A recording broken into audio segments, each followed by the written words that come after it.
Want to look at the camera or not look at? Let's definitely look at the camera. Should we look at the camera? Totally look at the camera. Okay. Hey guys, I'm Des, I'm Fatma. and welcome to the first episode of our podcast called Unscripted. This is going to be the first of many, hopefully. So on today's episode, we're actually going to be talking about gender-based violence. Yep. And basically how it affects women or men in sports and in various avenues of their lives. But for this first episode, sports in general, like how does gender-based violence affect men and women in sport? Yeah.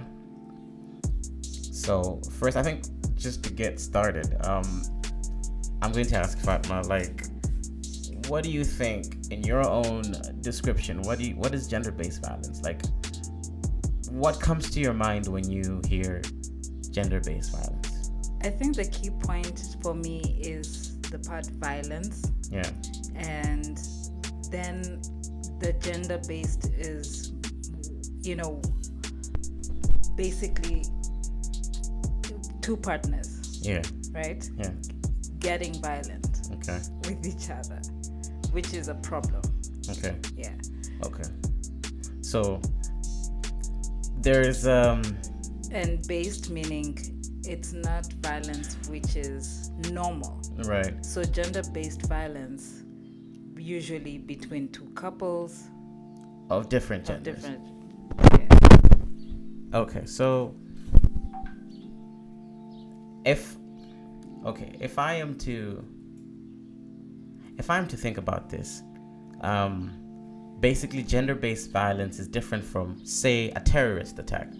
Okay, that's violence on one way. Like if you just shoot a couple of people or random people in a school, or you shoot up a mall, or you blow up a building, that is just violence. And war is also violent, and it targets everybody. I think there is non-discriminatory violence like war and the sort, and we have gender-based violence, which is specific to a gender. It's specific to a gender, and it's specific to our home. Home, okay. Yeah, to home. I think that's where most of these cases come from. Okay. Yeah. Okay. Most cases come from. So it's not like, so if a woman is walking down the street at night and she is attacked by, say, a robber or a thief, is that gender-based violence? That's an interesting question. I don't think we have thought about it as, or we can actually call it gender-based violence, right? Because he's targeting whoever is. Yeah. So whoever was walking by, it was just the wrong time. Wrong place, wrong time.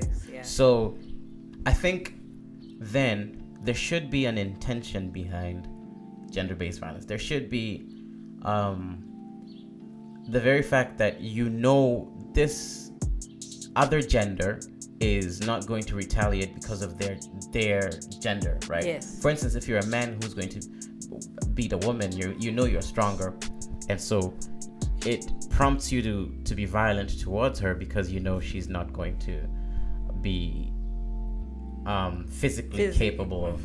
Okay, and if you're a woman, you probably think ethics. If I beat the man, he's probably morally not obliged to hit me because I'm a woman. That could be it. But you also have to look at the perspective of when they say respect me, or is it part of discipline? Right. For the man, he's the head of the house. Yeah. You have to listen to him and what he instructs. If you do not, you will be sorted out.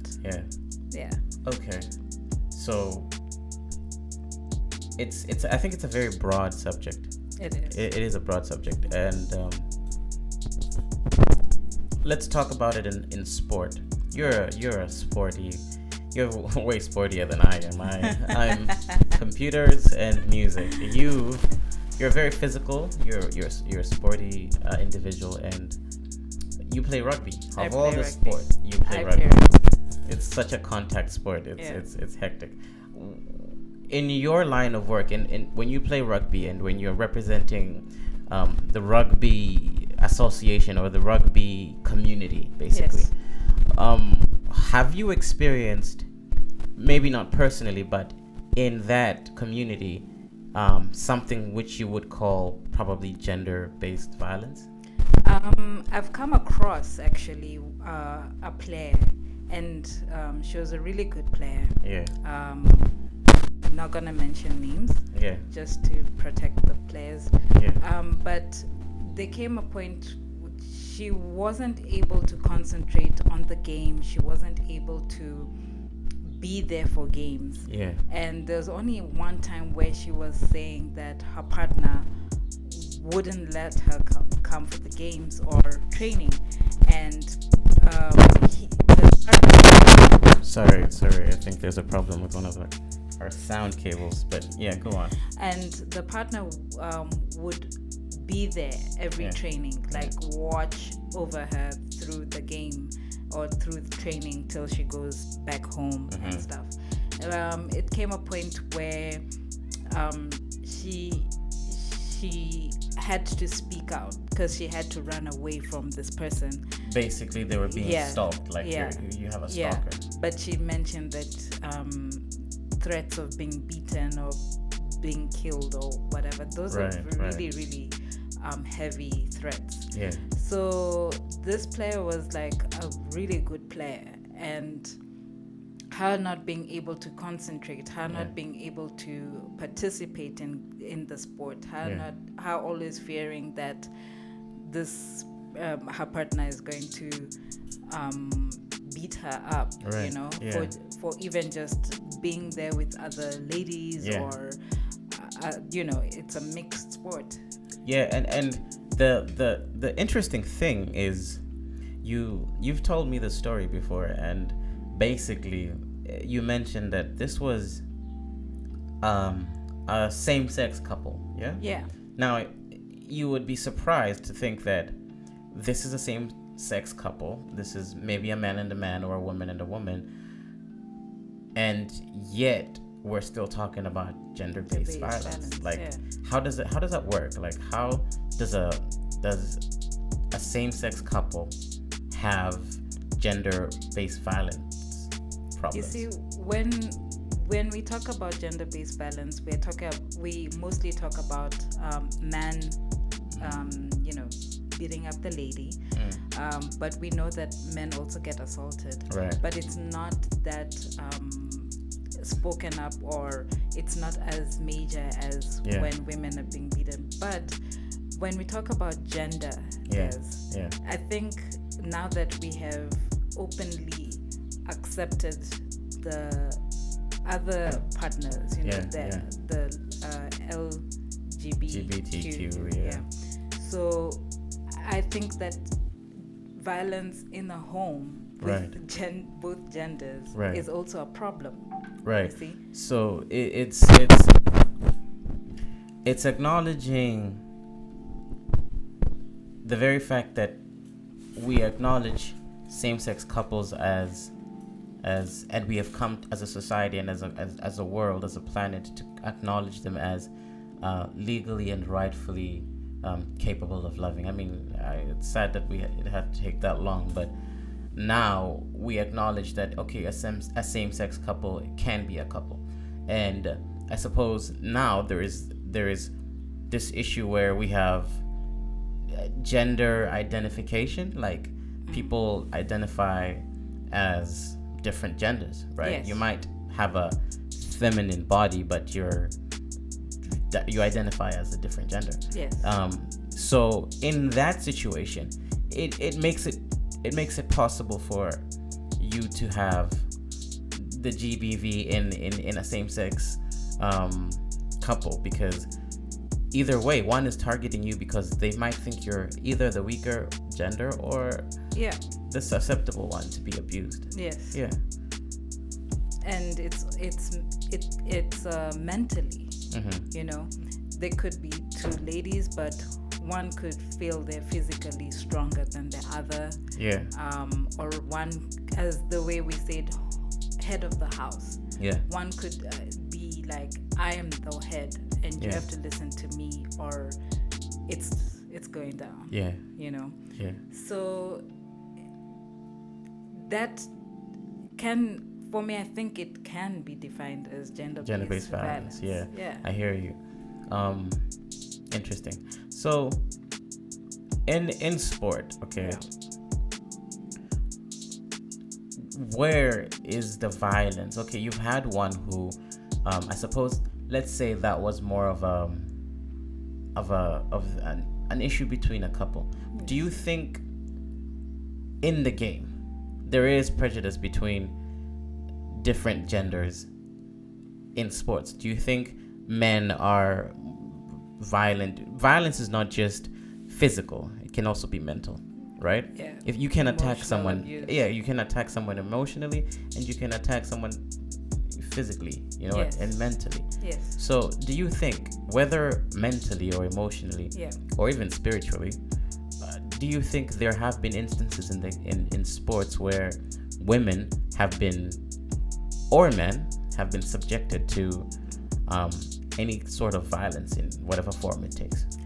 I think that especially in rugby, or where I am at the moment, I think it is there, but no one is talking about it. Right. And I think that's why even the numbers of women coming to the game could be affected by one of these issues. Right.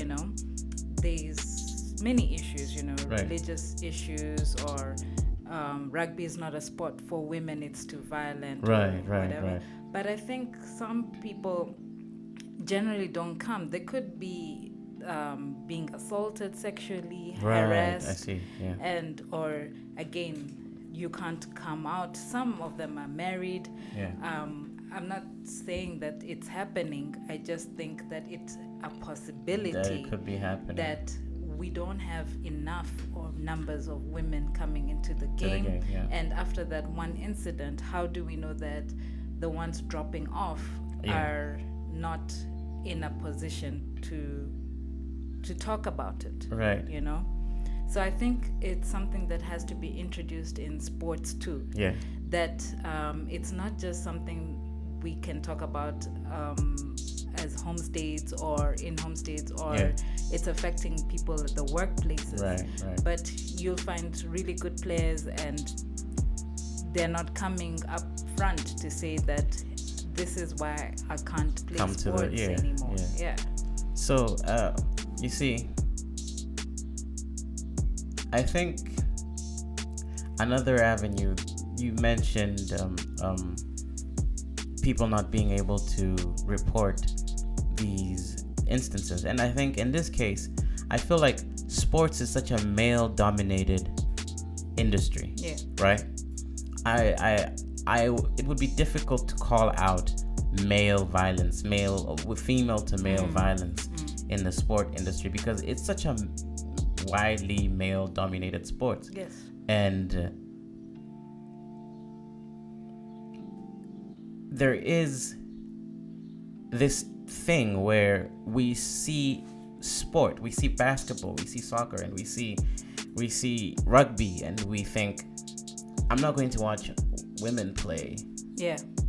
I'm not going to watch women play. It's not as exciting. It's not as fun. Yes. At the end of the day, it's the same thing. You're just trying to kick a ball into a net. Yeah. Right? At the end of the day, you're going to kick this ball into the net. Doesn't matter if you're a man or a woman, you're just going to kick this ball at the net. The rules are the same. The rules are the same. You're playing the same game. Yes. But we're so reluctant to watch women play sport. I don't know why that is. And I've heard people say, well, because men's sports is more energetic. Nah, I don't think so. I think the environment is what causes the energy. Have you ever, this is COVID times, right? COVID-19 times. And we were watching sports on TV, and we're watching international sports on TV, and they don't feel the same. Why? The crowd is not in there to watch. The crowd is not there. No one is cheering for anyone. No one is cheering. No one is We don't talk about it. We don't respect or think that it could be as entertaining as it would be. Exactly. And that's the same thing that's plaguing women's sport, because if no one is coming to attend your game, no one is coming to watch your game, no one is chanting in the stands, it's gonna seem like the game is boring. But if we all showed up to watch a women's football or rugby league, and we all showed up the same way we show up to watch the men's league, I think it would be the same way the men's leagues right now seem a little bit more boring because there are no fans showing up.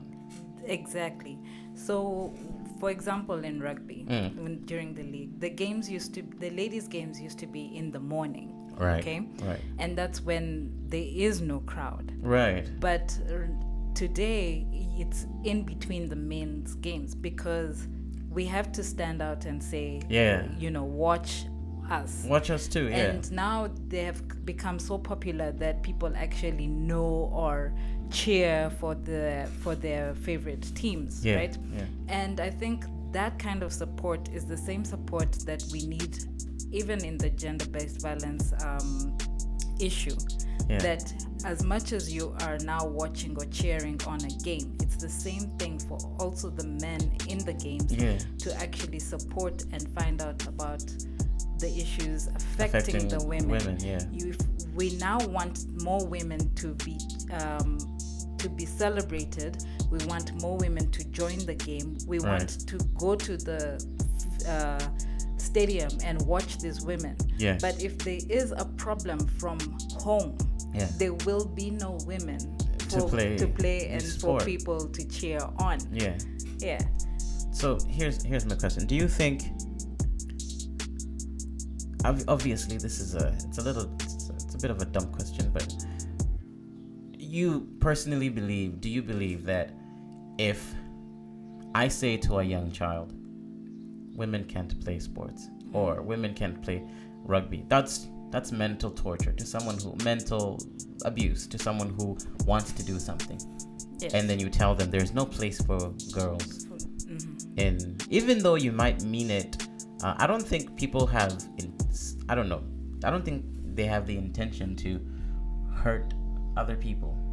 Like most people don't. I mean, there's psychopaths out there who just live for other people's torture.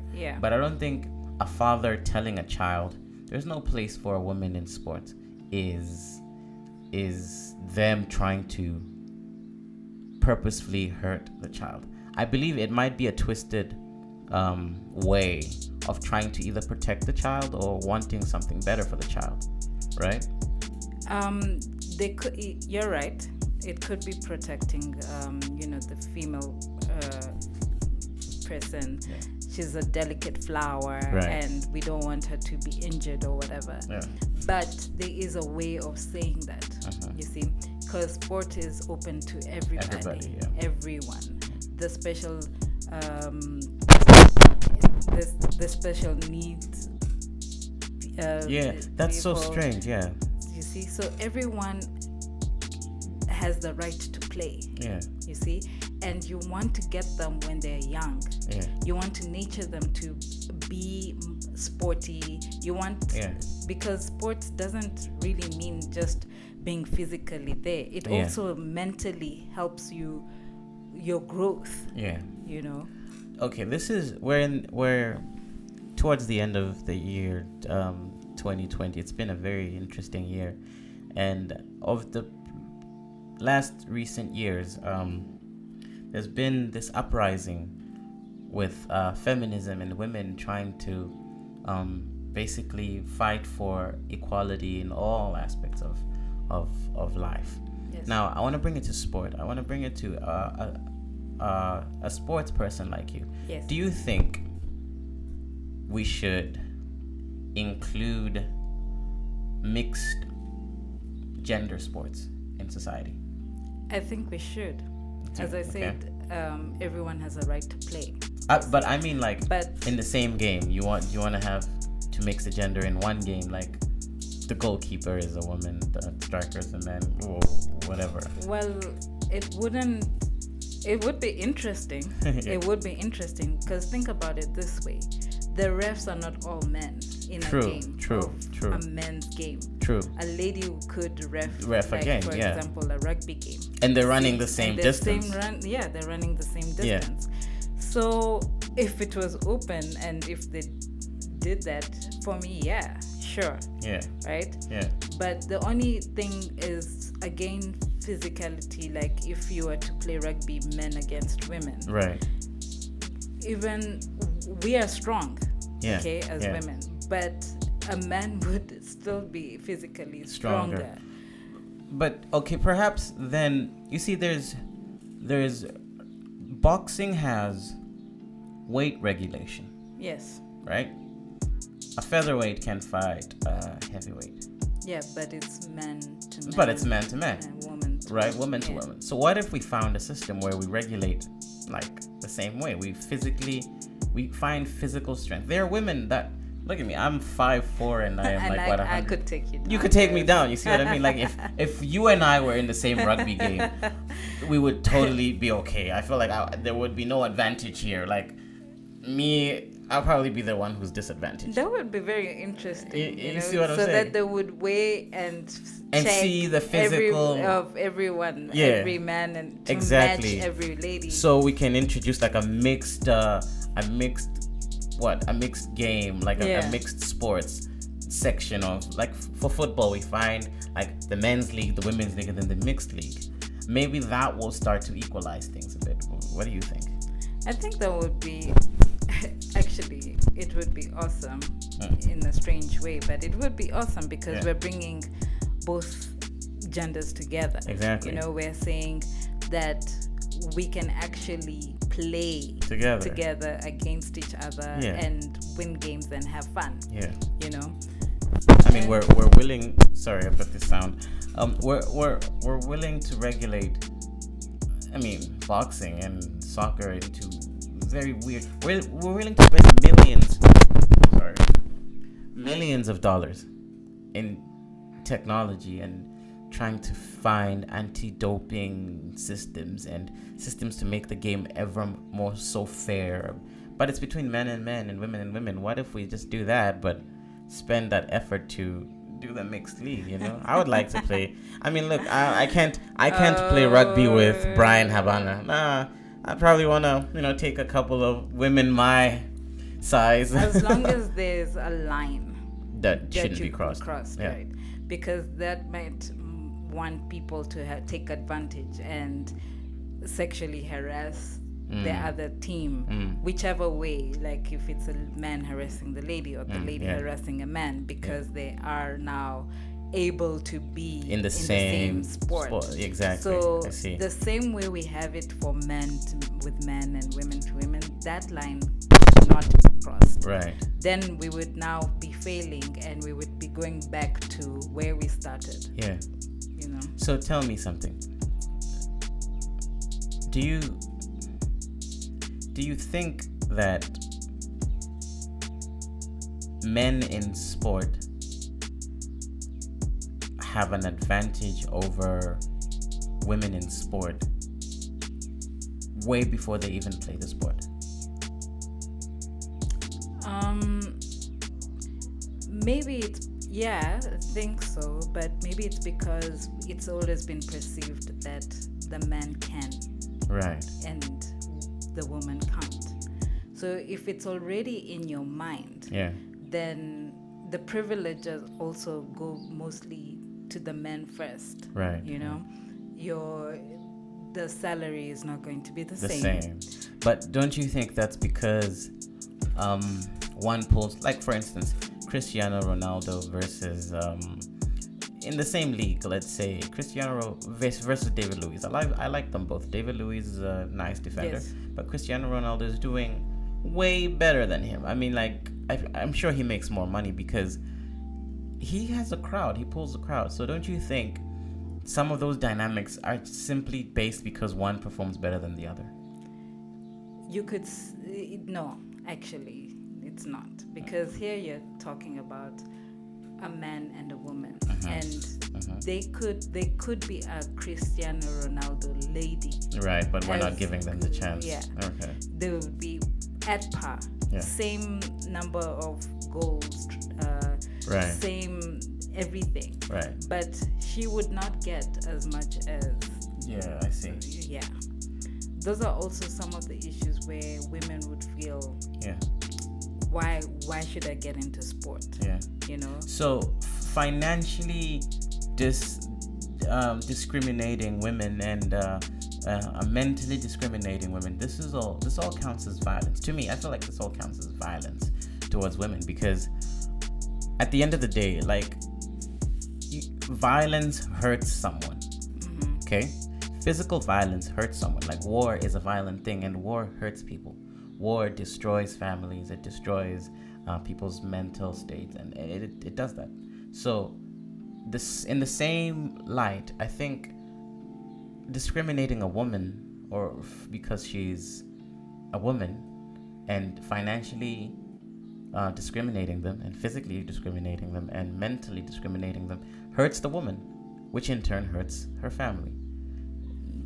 I would consider that as violence. As violence. Yeah, I would consider that as violence. As gender-based, or as gender-based violence, because this one is now one is advantaged. One has an advantage more than the other, right? Like, in this case, a man isn't discriminated in that sense, but a woman is. Now, I'm not saying men don't go through things. They do go through things, right? They go through things. For instance, let's bring it home.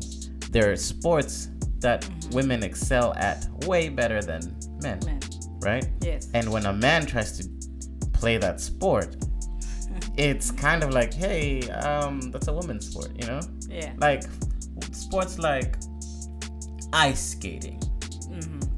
I mean, ice skating is fun. I feel like it's fun. Like where they do the little dances and they're, you know, like Tanya Harding type things, right? Like I want to do that.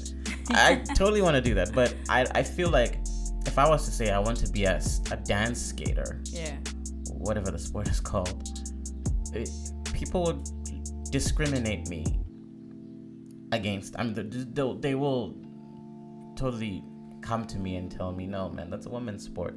Be a man, play basketball. Or something. Will they? I think they will. But there are many male skaters. You don't see them. You don't see a film about them.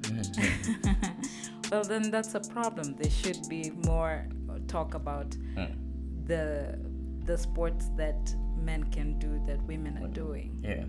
You know. But in the same light, those sports are not as famous as the male-dominated sports anyway.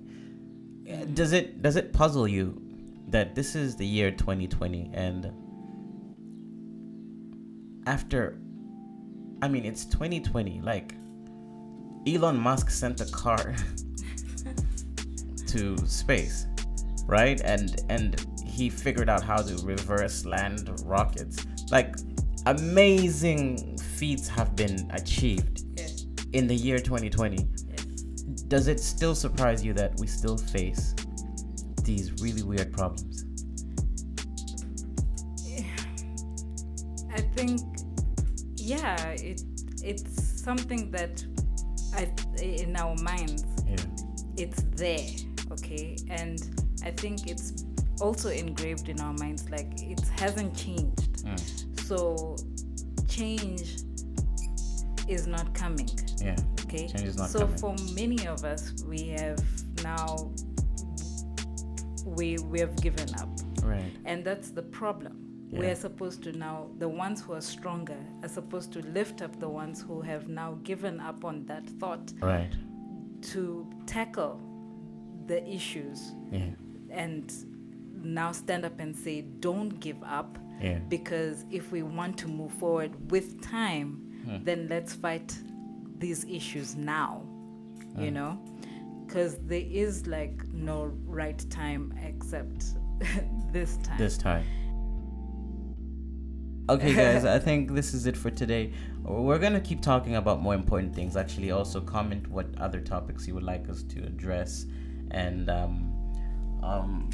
just show us the support, show us the love. Leave a comment, like, subscribe. You know, YouTube has this thing where you have to smash the like button and subscribe. Please subscribe. Yeah. If you don't subscribe, I will find you and I will kill you. And this was Unscripted With Fatma and Des. All right, see you guys next time.